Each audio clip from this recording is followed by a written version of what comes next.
জাতীয় press club সাংবাদিকদের পবিত্রতম স্থান। সেখানে নিজের আধিপত্য বিস্তার করার জন্য এবং পকেট ভরতে নিয়মিত খুলেছেন তোষামদির কারখানা। সাংবাদিকতার মহান পেশাকে কুলসিত করতে নিয়মিত ভোটবিহীন অবৈধ আওয়ামী সরকারের প্রশংসা কুড়িয়েছেন ধিক্কার। স্বঘোষিত সেই মহান সাংবাদিক নামের অসাংবাদিক দ্বয় ময়মনসিংহের ধোবাউড়া এলাকাবাসীর হাতে আটক হন। বিস্তারিত থাকছে ডেস্ক রিপোর্টে। প্রধানমন্ত্রী শেখ হাসিনা যে কোনো প্রেস ব্রিফিংয়ে সাংবাদিক মোজাম্মেল বাবু ও শ্যামল দত্তদের উপস্থিতি ছিল যেন বাধ্যতামূলক। সেখানে নিয়মিত সুনিপুণভাবে তৈলমর্দনে শেখ হাসিনার সুনজর পাবার প্রতিযোগিতায় মত্ত ছিলেন তারা। শেখ হাসিনা সরকারের হাতে হাজারো সাংবাদিক সত্য ন্যায়ের পথে নির্ভীক থাকতে গিয়ে জেল জুলুমের শিকার হলেও যেন তাদের ভ্রুক্ষেপ ছিল না।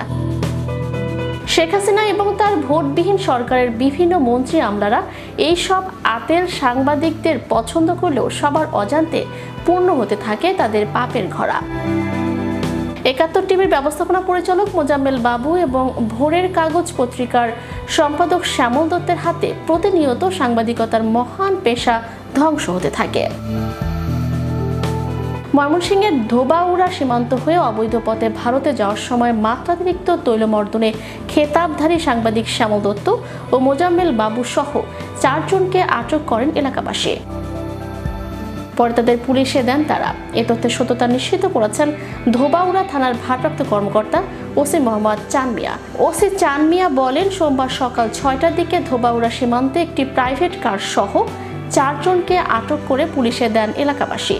আটক অন্য ২ জন হলেন ৭১ টেলিভিশনের জ্যেষ্ঠ প্রতিবেদক মাহবুবুর রহমান ও প্রাইভেট কার চালক সেলিম। বৈষম্য বিরোধী ছাত্র আন্দোলনের পর শেখ হাসিনা প্রধানমন্ত্রীর পদ থেকে পদত্যাগ করে দেশ ছেড়ে পালিয়ে যান। দীর্ঘ ১৭ বছরের যারা চাটুকারিতার সমুদ্রে নিমজ্জিত ছিলেন তারা হঠাৎ পড়ে যান বিপদের অগ্নিগর্ভে। একের পর এক বের হতে থাকে আওয়ামীপন্থী সাংবাদিকদের ফিরিস্তি।